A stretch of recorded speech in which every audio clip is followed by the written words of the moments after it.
My beginnings here, I've been teaching ag and in the animal science department over at Cal Poly for a long time. And before that, I had a different life with the 5th and 19th Special Forces groups. So it's been around a long time. Anyway, can appreciate where you guys are going and where you've been.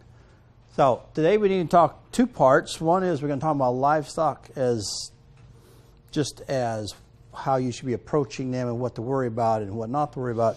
And then at the end, we're going to go out and do a lab today on how to work around livestock. So first thing is nutrition. We're covering nutrition here and what is going on as far as the animals are concerned. Then their animal health, and this health has less to do with helping the animals there as it does in keeping you healthy, because a lot of diseases that we will talk about are transmissible to humans, and we don't want to spread that around too much. And biosecurity, are you familiar with the foot and mouth outbreak in England in 2001? No, that's not mad cow. Anyway, and the foot and mouth outbreak in England in 2001 wiped out one entire social strata within the agricultural world of England, and the way they handled it and what they did with their livestock. And the stuff, you will exhale foot and mouth disease out of you for 4 to 5 days after you've been by it. Doesn't affect you, and we'll talk about this later on, but you do exhale it. So that's where biosecurity comes in. If you got on we used to have emergency evacs, okay, you're in a firefight today and you're home tomorrow afternoon because your grandmother's dying or your wife is dying, you could be in one spot and be back here too fast and be able to exhale. And we want to talk about not infecting people when you get back. That sort of a thing. That's the biosecurity part.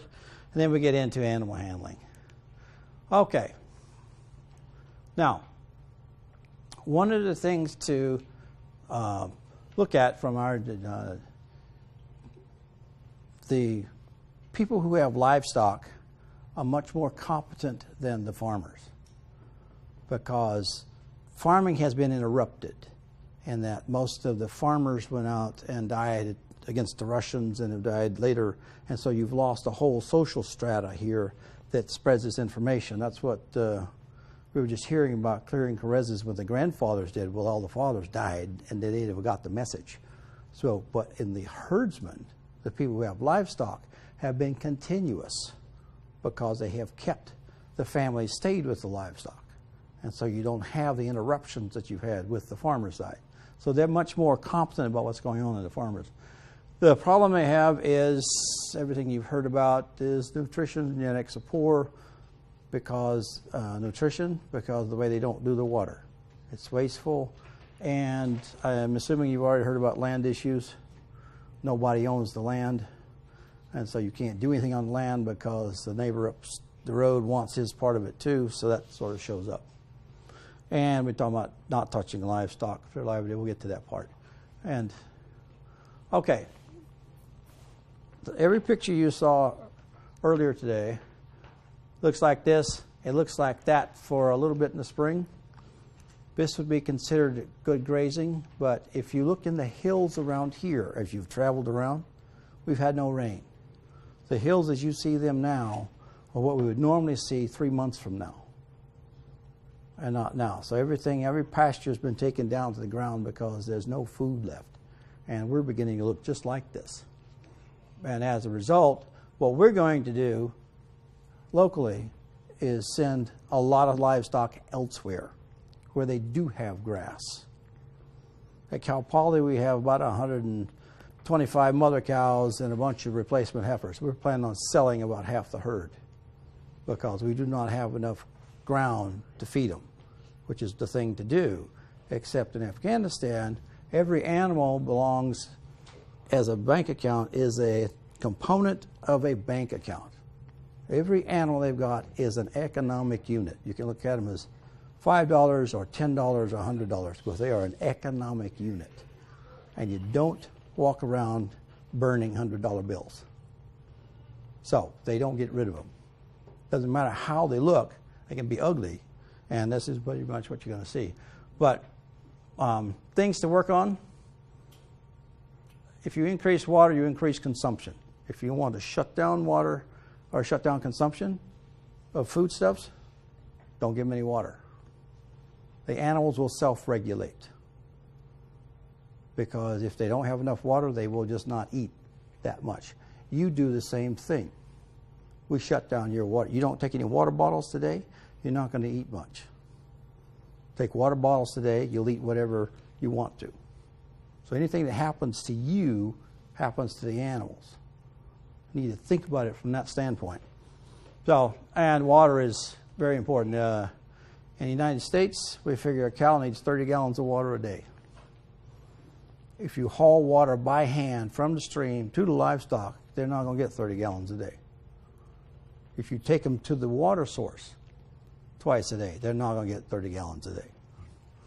So it's a case of they're not going to be eating enough to do that. The other thing you have to worry about is protein and energy, and especially when they're under stress, as in growing a fetus or lactating, and when we have drought like we've got. So, way to make this better is to increase their nutritional status. Think about the feedstuffs. Think about what they can get and how they can use it. This is alfalfa, which is grown in between the rows in, looks like almonds, but I don't know what it actually, or olives. Not sure which it is. They grow excellent alfalfa. And there's some that's been cut and laid out here to dry a little bit, but they don't know how to dry it, and they don't have the means for storing it. And that's the biggest problem they've got, is the inability to store feed to use later on and to sell it. As far as our feedstuffs go, we'll talk about why some of that comes along. Now, very rich foodstuffs. In this case, the alfalfa grown in Afghanistan beats anything that California grows. It's a much higher quality feedstuff. This 58 to 66% TDN. TDN is total digestible nutrients. It's a rough way of calculating how much of the foodstuff goes into the animal, doesn't come out the other end. It's all set up on the idea that you retain those, and that's what this TDN stands for. So the higher the TDN value, the more efficient use of that product. In this case, 19 to 27% crude protein actually is too rich. That's what we would call cow hay. From putting proteins into milk production would be using this kind of alfalfa. The growing, what you require as growth, as old and as fat as I am, I'm running I need about a 4% protein a day just to maintain the system. You guys burning a little more energy, you need to run around 6 or 7%. So this is very good stuff. Now, and rangeland, if it really looked like this, would be pretty good, because it runs around 55%, and 7-11. This is grasses, and grasses are always going to have a lower crude protein value than legumes. And alfalfa is a legume, clover is a legume, all of your beans, lentils, those are all legumes. So they run a higher protein content. Wheat straw, which is what that is, once they pull the grain off of it, is gut filler. It is pretty much gut filler. It makes you, it's the same equivalent as a rice cake. You eat it not because it tastes good, but because it bulks up your stomach and you aren't quite as hungry, and you say, okay, I'm all right. Well, for cattle, that's it. Instances of how it's actually used in the wintertime, here in the West, but also in the Afghan winters, if you eat wheat straw, it increases your what's called your heat increment. And that is, you guys have eaten a spaghetti meal, and about, you sort of overloaded on spaghetti, and about 30 minutes later you got this really warm glow that's kind of going all over you. That's your body starting to digest it, and the heat that's generated by trying to digest all of that spaghetti you just dumped into your stomach. And so that heat increment, and that's what keeps cows warm in the wintertime. It's just the act of trying to digest foodstuffs. It doesn't do anything for them other than that. because at this rate, they're not getting anything out of it. From a livestock standpoint, they need about 4% crude protein just to replace what's going on, because in livestock, particularly cattle, sheep, and goats, who are ruminants, you're actually feeding the bacteria and the microbes that live in their rumen. You're not feeding the animal. And it turns out, more recent work has said, for us humans, what we eat is actually feeding the bugs that live in our intestines. And those bugs tell us what we need or do or don't have, because they'll always tell you that an animal knows what it needs. If it needs a little iron, you go out and you eat dirt. Pigs do that on a regular basis. If they feel sick, they'll go find particular weeds that make them feel sick, but also clean them out. Quail will actually hunt down plants that allow them to get rid of worms. So the animal knows what it needs. You just have to listen to the animal. And in this case, you're feeling, well, 3.5% crude protein into a cow is just replacing the bacteria that are dying off. So it's not actually putting any muscle on the animal itself. You need a much higher, you need your protein up in this level to keep going, and actually your feedstuff's up there. That's why they can live well on this. Okay, corn stalks. They have some. Corn stalks are pretty good. They're a little better because they've got a softer center to them, and the crude protein's a bit higher. And cottonseed, which is grown, is excellent stuff. Byproduct feedstuffs. Most all of this is digestible. This is, if you think about cotton lint, the lint itself, the fibers that you find on the outside of the seed, is digestible by the animal. You can actually feed cattle newspaper. You chop up newspapers and feed it to them because it comes from trees, and they'll break down that, those are called complex carbohydrates, but you break it down in the feedstuffs, and the animals can actually live on it. So eat this. This is marvelous. Now, what you wind up needing to do with all this is see if the farmers can use pieces of this, a little bit of cottonseed, a fair amount of this wheat straw, and a little bit of that makes a reasonably good ration for the animal. And because you got this stuff over here, but you're getting your proteins and energy from here, because it's 95% TDN. This is an oil. Cottonseed oil is what we use a lot of. So that oil is usable by the animal the same way. Anybody put olive oil on something? Anything like that? High energy, because the oil is useful and makes fats. But, quick definition. A fat is any oil that is solid at 70 degrees. So the only difference between a fat and an oil is how conjugated the carbohydrates or the chemical bonds are, but also the more conjugation, the higher the melting temperature. So if you've got an oil at 70 degrees, it just has a very low melting temperature is what it amounts to. So the only difference is how conjugated it is. Anyway, as we step along, so that forages over there, anything is green, and different animals eat it. If you got sheep, they're going to eat grass. If you got goats, they're going to eat shrubs and weeds, and any new growth on trees. Crop residues work. This is the corn stalks, the wheat chaff. Legumes. We talk about legumes. Okay. Springtime, when everything's green, you can do it. The rest of the year, they're running short on foodstuffs because it's not grown, they don't have enough water, etc. Now, one of the things about all of these plants that have leaves on them, like that is fresh alfalfa, here this guy's carrying around, when it's nice and green, it's okay. It'll hold together. But once it dries a little bit, if you get brittle stuff, it becomes dry and brittle. And you touch it and the leaves shatter off. This is called shatter. Think about it. If you drive around, you'll see fields that have maybe 10% of it's been baled.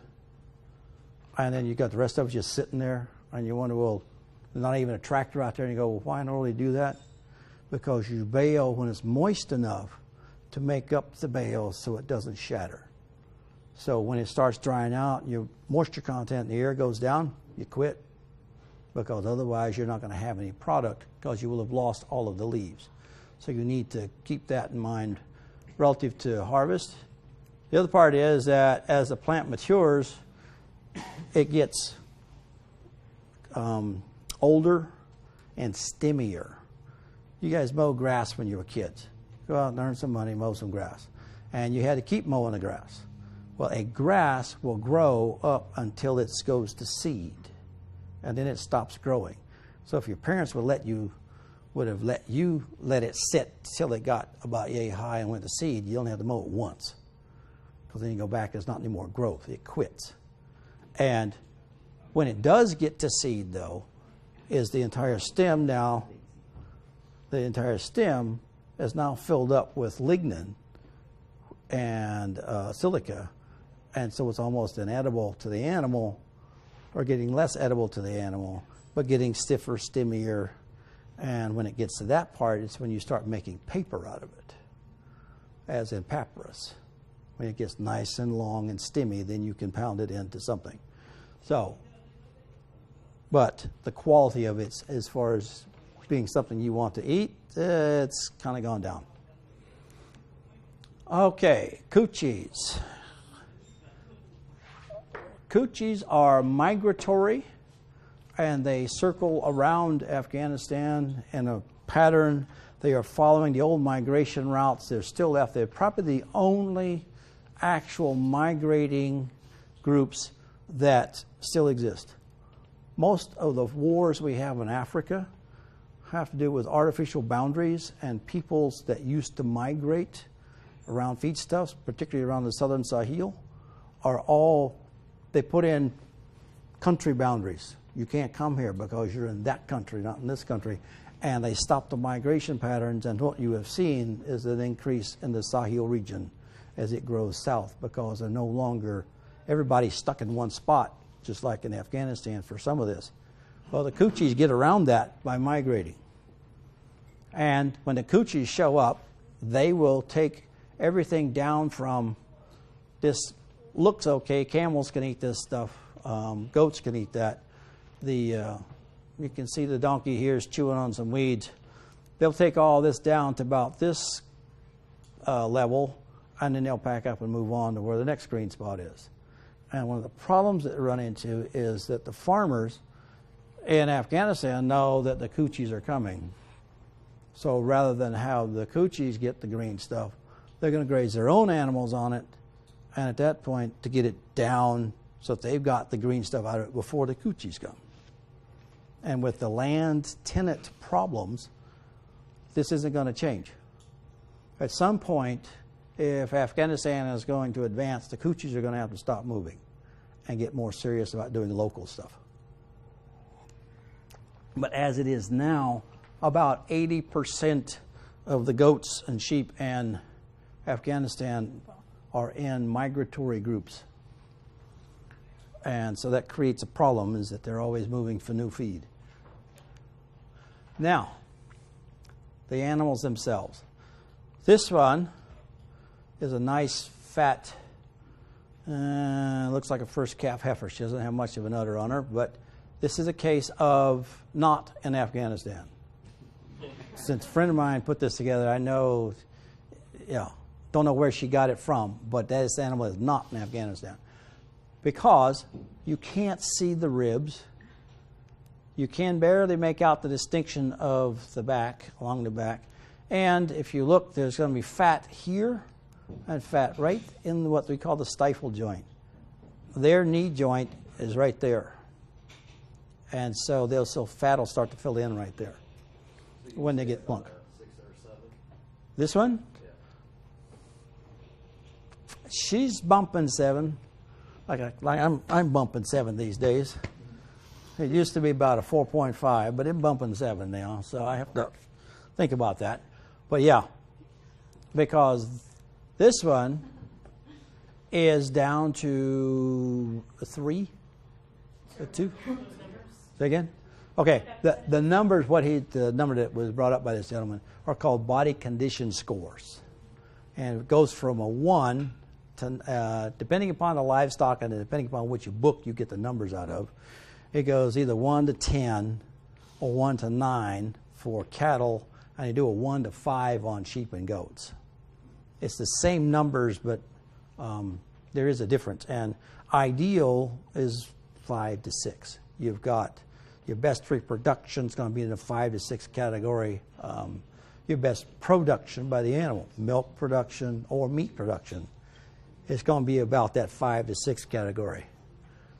Now, deal is, this is a healthy animal, but most likely so are these. They don't look healthy, but they are. One is that they're still upright. The other one is that they will eat whatever you give them, and if to keep this animal in this compound, that means somebody has to bring the water. And they're not going to be moving that 30 gallons a day. When you consider 30 gallons of water would weigh about 185 pounds. That's a long way to walk, carry it back and forth, and they're not going to do it. Now, just because they look sad doesn't mean they don't like them. They just don't have anything to feed them and to water them with, and so they run that way. Now, on this animal, you can see the hump in the back. This is actually the top of the thoracic vertebrae is there, and then these are all the vertical processes on, and you get into the back end, and that's right there. This for them would be if you've been over right here, the beginning of the thoracic vertebrae. Kind of caved in on the side. You can count ribs, but it's still alive and eating, and if you let it go, gave it a little food, they'd flesh out and be all right. For those who come from Texas, that's a West Texas cow for about the last 3 years. There's been no rain out there, so it's really bad. But that's about what they look out of coming out of West Texas now.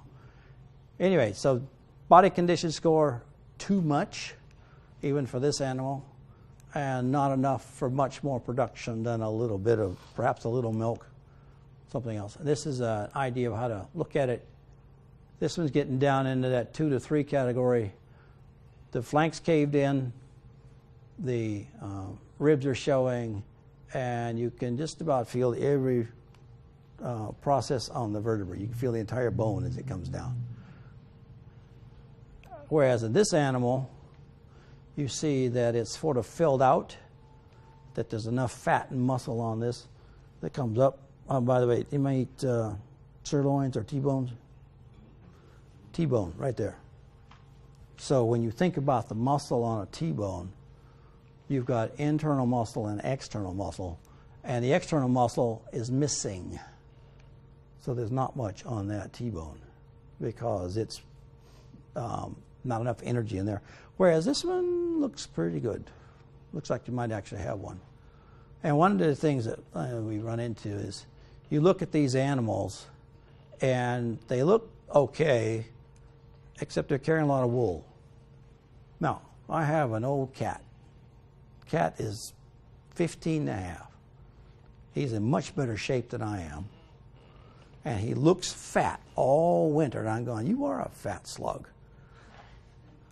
Come spring, when he sheds all that hair out, he goes back down from what I would have called a body condition score of 8 back down to a body condition score of about 5 to 4.5. He looks really good for a cat. And it's all because of the amount of hair he grew. It has nothing to do with the weight he gained, because he didn't gain any weight. He just got a lot of hair on him. Well, these animals look good because they've got a lot of wool on them.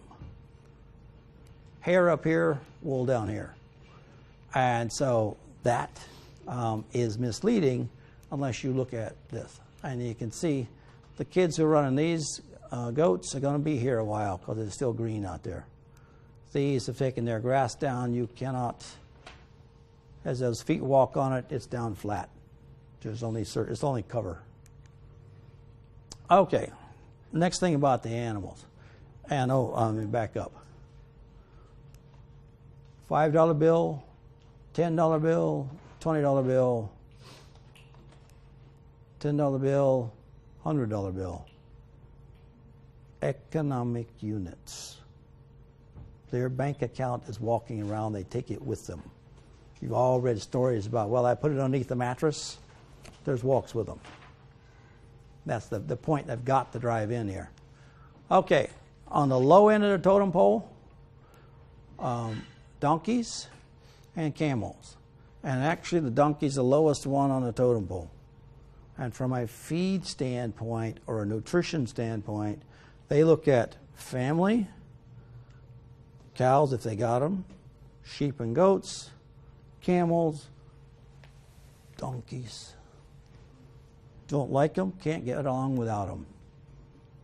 Right there, because that is most of your transportation capabilities are right there.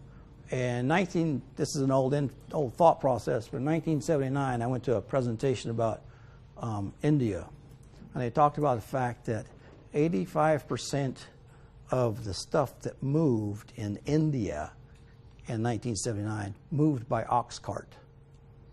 It has not changed much since then. One reason they had they had problems like with milk and all, there's no refrigeration. There's no way to store it, and there's no way to move it fast enough to keep it going. And the problem is here, you've got slow, you don't have refrigerators, little power, but you don't much run refrigerators because there's no way to store the food stuff. No way to get it to market. But these animals do fit into their agricultural process because they do move items. Now, this is semi-misleading, thinking that camel really cares much about that kid, because camels don't care much about anything. And if you've ever not had to work with a camel, be aware that they can kick 360 degrees with any foot because their joints are backwards. So that where your knee goes this way, theirs comes out the other way. And so they're able to throw feet. And so when you work with a camel, be aware of that. Plus they bite and they spit. And you'd almost rather be bitten by one than spit on by one. So it's kind of ugly. The one other item is if you have to work with animals, those guys that were bulldogging that steer to get the injection, it would have been easier if they could have gotten something on the head and then just twist the head around. Kind of like if you're seeing bulldogging in a rodeo, where they'll go out and the guy comes off and he just grabs the head, rotates the animal to the ground. If you just turn the head and control it, you've got them stopped long enough for them to get an injection. You don't have to beat it on the ground because then you run the risk of breaking a front leg or something like what they were doing. But in some cases, that's the best you can do. But there are other ways to do it. Anyway, should you have to get close to these animals, the safe is the wrong term. The best place to be if you're going to work with one is as close to it as you can get. Now, one of the things you think about, if you are standing close to someone and they want to throw a punch, the closer you are, it goes from a push to where you got power at the end of the stroke. Horses, cattle, camels, donkeys, the closer you get to them, the less likely to be hurt if you have to work with them. Otherwise, stay away from them or stay out of range. Okay, what you're assessing animal health, we have lots of things to do. And one of the first things you have to say is, okay, what are they eating? What are they living on? And in this case, you need enough protein to make it. So your sources of protein are going to be alfalfa, cottonseed hulls, and new grass if they can get it. As far as the other thing you need is energy, that TDN. They need about a 50 to 55% TDN in order to get enough nutrients going in to maintain production. Even if it's only a gallon of milk a day, that's still more than they've got otherwise. And so it requires that. So when you are assessing health, first thing is what are they feeding on? And then if you have some that aren't doing well and you want to ask questions, first thing you say is have they quit eating? That's a sort of a blanket statement if they quit eating, because one of the first things you run into there's a disease, foot and mouth disease, which means they will stop eating, period. And in that case, are they wanting to eat but can't? That's your first one that goes along and says foot and mouth disease. If you've lost weight but you have a healthy appetite, which means they keep eating, there's 2 or 3 options here. One of which is that their teeth are wrong. In other words, they've ground them into the wrong places, and so they can't cut up the feedstuffs anymore. And when they do that, the rougher the piece going in, the less digested it gets coming out the other end. It makes for more crude fiber and patties, and if you're using patties as fuel, it'll burn better, but it's not doing the animal any good. The second thing is that there are a couple of diseases, and I'll show you some pictures in a minute, that no matter what you eat, it blows all the way through, comes out the other end. And third one, if they're isolating themselves from the herd, in this case, an animal that does not feel well starts to get stressed. And as we'll get into this later on, we're going to talk about predator-prey relationships. From a prey animal standpoint, the place to be is away from the herd, because a predator is going to be looking at the herd, looking for something to eat. So if I get over here in the bushes and hide, then it's not looking at that. That means their stress levels have gone up, cortisol levels have gone up, and in doing that, they're now going, I'm ill. And they've gone off someplace and be quiet and do it. Labored breathing, you get into disease condition of the lungs, and we also can talk about unexplained abortions. And there's another disease. This one is transmitted to humans, and we'll talk about this as we go through. Okay. Those are questions you ask of farmers or people who are asking you what's going on, or they're saying, gee, my animal's not doing well, and here it is. This is your visual operation, and that's a nice cow patty. Now, how many people in here, when you get through defecating in the commode or wherever, you stand around and look at it? Very good. You should always do that. There are multiple reasons why you should always do that. Okay, first one that would affect you, you might think about, is fecal matter that floats and has a light color to it, has got fat in it. That fat means that it is not being digested, which means, one, your gallbladder's quit. And so you've got a problem going on here. Your liver's not functioning as well as it should. That's what it's going to tell you, is those sorts of things. If it looks black and tarry, you're passing blood. And if it's old, if it's tarry, that it means it is old blood, which has had time to be oxidized as it comes through the system. You're going to be using the same thought processes when you're dealing with livestock. This is a cow patty. Anything in it? Can you see anything in it? Particularly right there.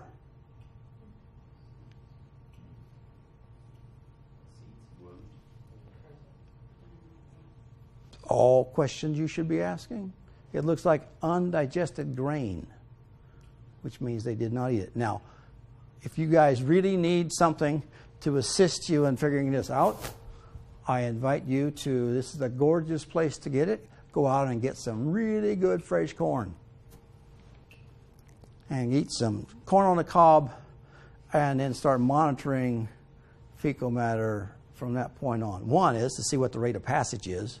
How long does it take to go for your mouth to come out the other end, which runs around 9 to 16 hours. 2, what shape does it come out in? Because you may think you chew your corn really well. Well, you start checking that stuff and you'll find out it's looked like you didn't even close your mouth. That stuff just sort of went. You know, it's like in the where they stick the whole corn cob in and go whoop, and you sucked it all off and it's gone. That's what it'll look like. But I'm serious. If you want to do a test, check it that way. And that's what you're looking for is undigested foodstuffs, which means that their system may not be working. Now, the other thing this particular patty tells you is it's not runny, which means that they're not spewing water for some reason. It is compact. It's going to have to, it's moist enough to where it passed without any effort on the animal's part, which means there is enough water in their system to keep them going. And when I look at that, I think, she's been eating a lot of this stuff that it's actually defecated in. Springtime around here, you look at cattle, they all get alfalfa hay or they get in green grass. We have what we call the green grass quick steps, which is won't stand behind them when they cough because there's going to be a stream coming out. There's so much water in new growing grasses that they don't drink as much because they're getting water from it they're ingesting, but that water flows out the other end too. So things to think about here. This one, not too bad. This is going to be your cattle. This is going to be everybody else. Well, this will be cattle and, yeah.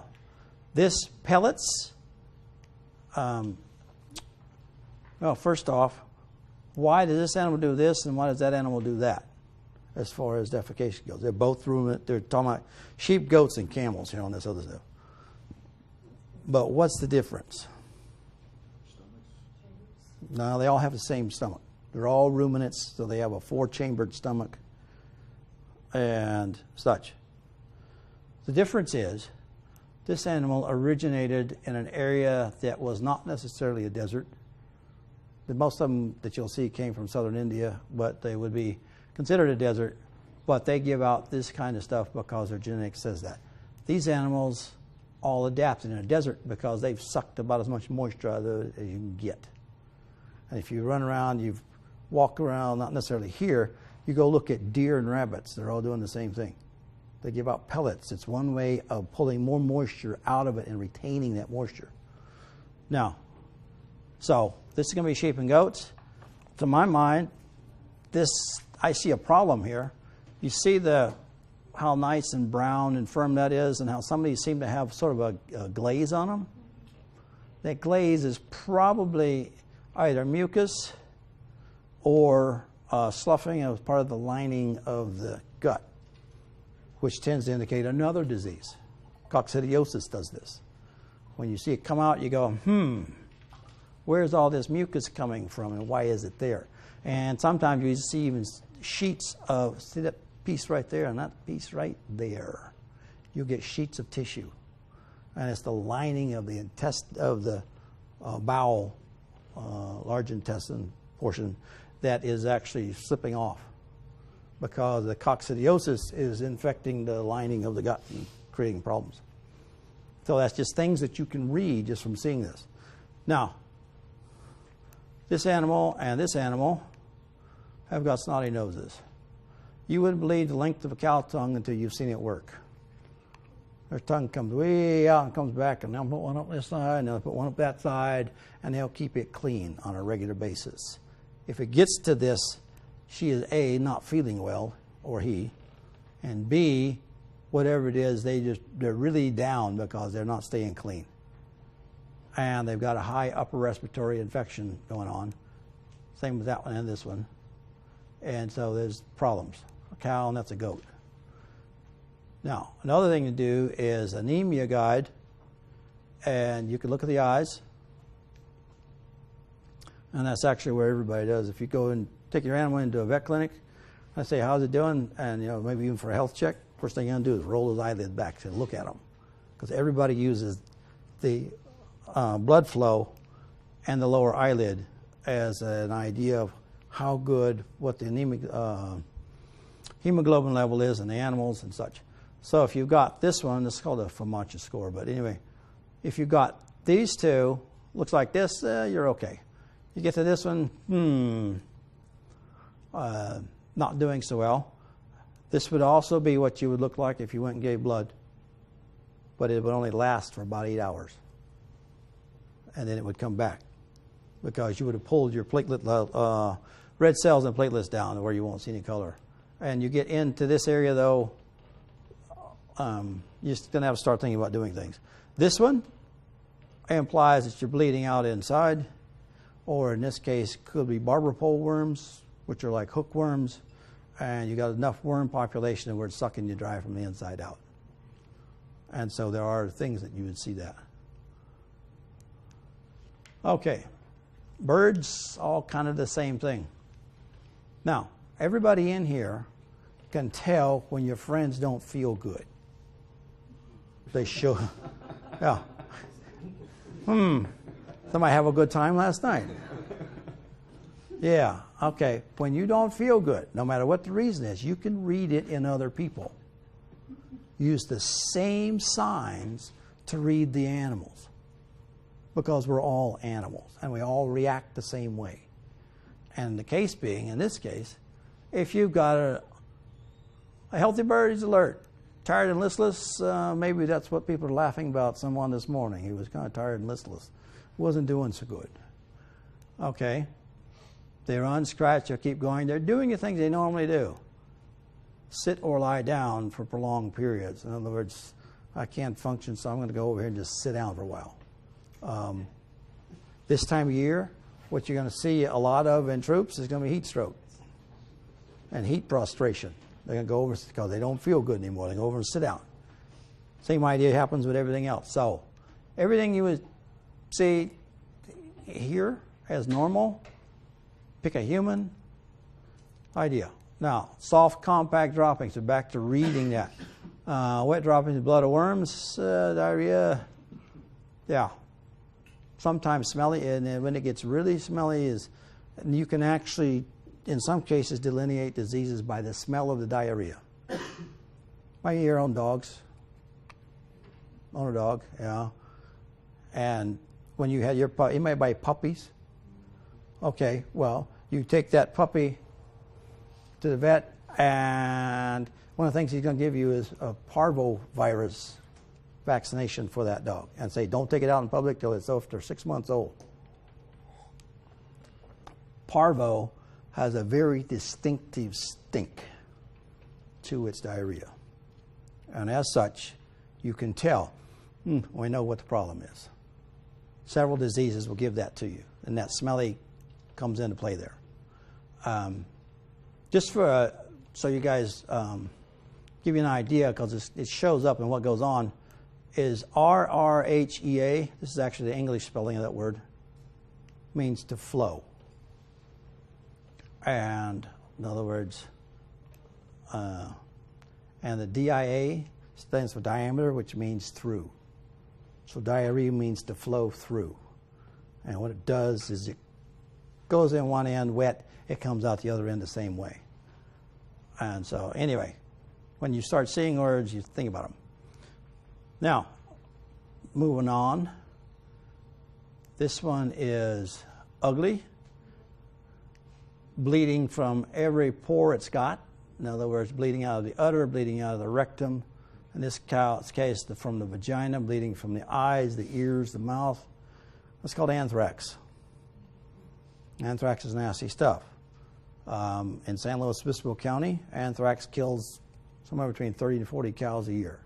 It is endemic to the central part of the county, which is a lot. The central part of our county is a lot drier than it is right here.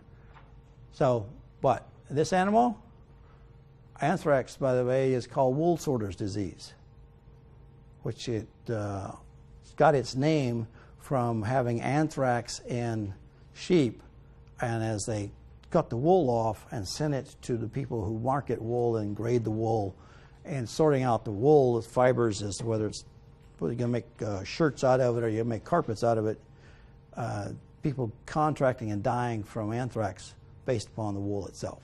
So it is an old disease, which means you see this animal, don't get any, just where you're sitting now is about as close as you want to get to that animal if you see one looks like that. This one, you've got ulcers here. What we don't show in this picture, but down here on the bottom, if you find between the digits, you've got ulcers, that's foot and mouth disease. Not usually affecting humans unless you've got a really hammered immune system, but it hurts to eat, and it as a condition, the entire world is afraid of that disease. In other words, one of the reasons that you cannot ship things into Australia and New Zealand unless they sit in quarantine for a year is they're worried about foot and mouth disease. Now, it turns out horses don't get foot and mouth disease, but every other thing does, almost. The only three things that don't get foot and mouth disease, that is rhinoceroses, tapirs, and horses, because they've all got an odd number of toes. Anything that's got an even number of toes gets foot and mouth disease. So, you have to worry about it. In this case, this is what's called Johne's disease. This animal has been eating all along, no problems at all, is slowly desiccating, going away. It's also called paratuberculosis, and it is endemic in the state of Michigan. And unfortunately, it's endemic in their milk shed. They have it in their, several years ago, there was a big outbreak in their milk cows. And they go out and wipe out entire herds because they got this. It is transmissible to humans. And that's one reason why they were killing them off there. But animals healthy, other than the fact it's got what, in humans, the condition we call sprue. And that, in other words, whatever goes in, it comes out looking just like it went in.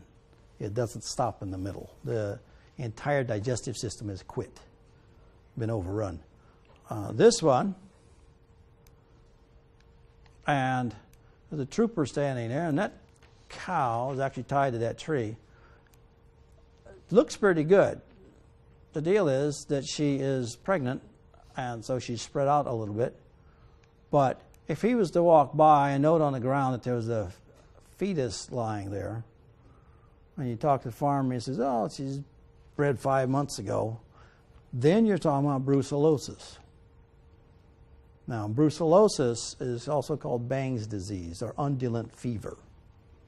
It is common in all milking ruminants. The term undulant fever came from the fact that British troopers got it in Malta from drinking milk from the local goats. And the fever comes and it disappears. It comes and it disappears.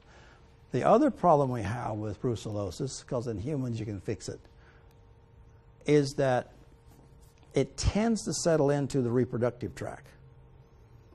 So if you contracted brucellosis, most likely the bugs are going to land in the reproductive tract, either in the epididymis in males or in the oviducts in females. And it's a nice place to live. There's lots of nutrients there. It's warm, it's friendly, it's dark. It's a great place to be. So they grow rather well. And then the problem is they lead to sterility. And so, and I heard stated that 40% of the veterinarians who have gone to Afghanistan are coming back positive for brucellosis. So it's there. So if you see this thing laying on the ground, don't get anywhere near it, because it's going to be contractible. It is passed by hand to mouth, or in this case, fetus to hand. And then you got troubles. Okay, rabies in feral dogs. Is a dog mad or is he rabid? No. Lots of stories. This one, foaming at the mouth. Problem, and that this animal is rabid. The problem we have with rabies is that in its early stage, this is what you'll get. As it progresses in the animal, you get down to this. There was a lot of foaming at the mouth because the causative agent goes into the salivary glands. This causative agent, all bugs, bacteria want to live to reproduce. And in order for them to reproduce, they must spread out from the source that they're working in. And in doing that, they migrate into the salivary glands, so this animal then bites somebody or something, and you transmit the disease to a new host so that it is replicating and continuing onward. That's what it's trying to do. Every bug out there wants to replicate and move on to a new host. And humans have to be a great new host. Anybody giving blood lately? No. Well, if you've been out of the country much, they don't want your blood for a while. So one of the questions they ask you is, have you had any, good Lord, where did we run away ahead? You have a cornea, any corneal transplants? Because several people who have died, they thought they died of natural causes, so they were giving their tissues away and organs, and they took the corneas out.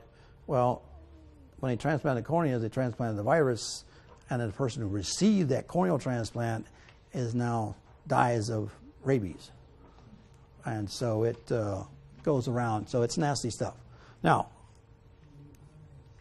dogs, don't do it. There's plenty of dogs here that need adoption. We don't need to adopt any from someplace else.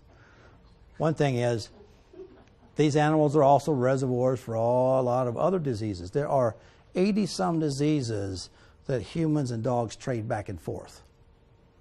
Some of them are not prevalent in the United States, but they are prevalent in other places. So when this animal comes back to the States, you've now infected the States. So don't mess with the animals. You will be better, your bosses will be happier that you aren't breaking the rules, etc. Okay, to make improvements from our standpoint, you could consider new forages. The suggestion at this point in time with the drawdown is use the local forages and try to make it work better. This gives an example of a problem with, in this case, sorghum. They put in sorghum. It's just kind of like corn, but it's a sort of thing. And in sorghum, when you introduce it, it would work well there because you get water and it grows dense. It's kind of like a reed. You get what's called prussic acid poisoning. That's cyanide. So when the stuff is first hit, it's going to produce this, and you feed it to something, and then you just kill all their animals because you gave them cyanide, that they're not unhappy about that, or not happy about that. Bloat. Alfalfa is great. Alfalfa is full of proteins. Proteins make very stable bubbles. And if you get too much protein into your animal too fast when they're not used to those bacteria, or not, the bacteria aren't there to break down the proteins, you'll get what's called bloat, which is where the rumen fills up and the bubbles form. Quick. If you look at picture me trying to fill this cup by pouring water in right here. Food comes in here at this level, but you fill up this thing by putting fluids over here and storing them. Well, if I come in at this level, and this is where I burp from, but I've got bubbles all over it, I cannot blow it back out. And that's what happens with bloat. They can't belch. And so the bubbles are very stable. That's what happens. That's what bloat is it's one of them is a problem is the rumen swells up. The pressure gets high enough, it'll actually compress the diaphragm, which will then compress the heart, which means the lungs, and then pretty soon they're dead. And you've got a problem. Grass tetany is another thing that comes from eating too much of a new feed stuff. You wind up having a lot of your electrolytes out of balance, so the muscles don't work anymore. And tetany is a rigidity, and so everything sort of tightens up when they quit. Vaccination deworming programs, they're great. They were giving vaccines. You just got to make sure that the vaccines are local or purchased on a local market, not taken in, because we cannot replace them later on to follow up with it. So you need to give them something to work with that they can continue to use. Best solution, as was mentioned earlier, educate and train the farmers. That's the best one. And we're not too sure about, as you heard earlier, jump all of the politics and get down to the people who need it. Any problem with animals, go through a chain of command, but get hold of a veterinarian somewhere. Don't do anything with them. Just note it if you need to. This is listed in there. It's, as has been stated, some things are starting to fall apart because everybody's leaving, but it's listed as to what's going on. And if you are confused by it, you can look it up here as far as what it might be or how to use it. And this is changing. This particular slide is about 2 years old, so the information on it's 2 years old. So it's changing a lot. But there are those, and the paravets, not the best, but they work well on the local scene. And so use them as best you can. Now, biosecurity, prevent this stuff, vaccinate, quarantine diseased animals, wash everything. When you come back, wash everything or leave it behind, because you want to clean. One of the problems they had with foot and mouth disease in England, they had two things. One is they decided to burn all the animals, and when they did, you don't burn all the viruses that form foot and mouth, and they just got on the wind stream of the smoke, and all they did was spread the disease further. The other is, it's in the soil, so when you walk around, as is anthrax, is in the soil, so you walk through it, and then you just carry it to the next place. And so that's why you don't want to bring it home, is to get rid of it. Everything that you've got, bleach it. Vectors, manure, yes. Disease organisms, biting insects. There's now been several new diseases that have showed up in the United States that have not been seen before. There's a Crimean hemorrhagic fever that has showed up from ticks, from people that stayed too close to the animals. Urine's got bugs in it. Blood's obviously dead animals. You want to stay away from those as much as possible. And we're going to get into animal handling now. I haven't even checked the time. How are we on time? Well, I'm just thinking, given our time, because we're running a little bit late, do you think you could do the animal handling out in the field, kind of as a... Let me take 5 minutes, burn through this, why we're doing it, and then we'll go out there and do it. Yeah. Because I want to get the ideas. Well, okay. Rebecca Atkinson is one source. I am another source for things if you need information or want information later on. She would not make this trip. Okay, we're going to kind of skip through this portion of it, but I'll put it up there. Out in the field a lot. Yeah, this we can do. But what I want to point out is this is a predator. Any animal whose vision is straightforward is considered a predator. Great whites don't happen to do it that way, but those things that can see forward as far as the animals you're going to work with are considered a predator, because all of your wolves and everything else, foxes, jackals, all have their eyes facing forward. If your eyes face to the side, that means you are a prey animal, because now you want to keep vision on everything that's going on around you so that you reduce the chance that that thing is going to creep up on you and eat you. And so we go from predator, and we talked about the sheep. We talked about the fact that they are, in this case, use wool, fat tail, fat rump sheep. These used to have fat tails. They cut them off. So all the fat that's stored in here, because they are a desert animal that would normally store in a hump or in the tail, is actually stored in the rump on these. If this were cattle and they truly raised there, they'd have a hump. Well, a camel does. That's where its body fat is stored, is in the hump. This is all talking about the fact that this is their monetary income. So we'll zip on through these. Things to note. This is a guardian dog. This is the same face a puppy had when it was born. Guardian dogs' faces don't change. They stay puppy-like. Working dogs, those that we use to work livestock, look a lot like the wolf, so that the animals are going to run from them. Guardian dogs, you raise them with the sheep, dog starts barking at something, sheep line up behind it, because the dog is their Now the other guy has protection, but also they know that the dog is facing whatever the threat is, so they've moved behind it. Okay.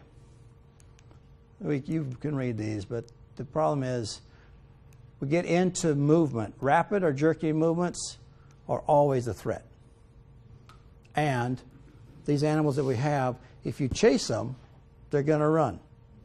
If you've got 3 big, fat, ugly guys coming after you, you're going to run too. Okay, so you don't run. You walk. And when you walk or stop, those animals go up. They'll go, we're not being chased. They'll turn around and look back.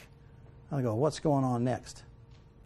And that's what you want them to do is not be running, is to be looking back. Because when they look back, then you can manipulate where you want them by moving and giving directions. And we'll get into that quickly here.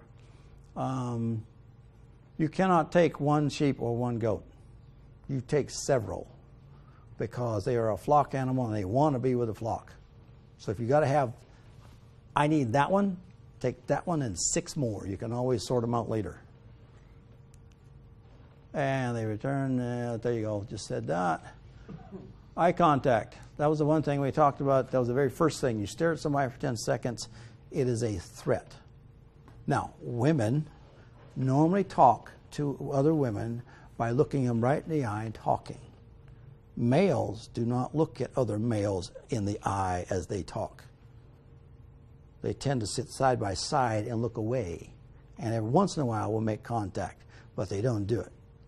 So women, as normal conversation. Now, ewes and does and all the rest don't communicate that way in these 4-legged animals. So when you look at them, you've now zeroed on them. They're now thinking they're going to be lunch, and you're the predator. So you don't stare at the animals. You've all seen pictures of the lion in Africa walk across the bush, and there's a herd of zebra back here, and they could almost care less, couldn't care less. Okay, well, the lion is walking by and is not looking at them. As soon as that lion turns, everybody's on alert. So don't look at them. Flight zones. Okay, 2 things. An awareness zone. The animal said, awareness zone is out here, where it sees you, and movement in here has no effect on the animal. The flight zone is when movement in this region starts to cause the animal to react and to change. Okay, in this picture, you notice this guy's hand and the other guy's feet. They're not walking, they're kind of standing still. They stand still.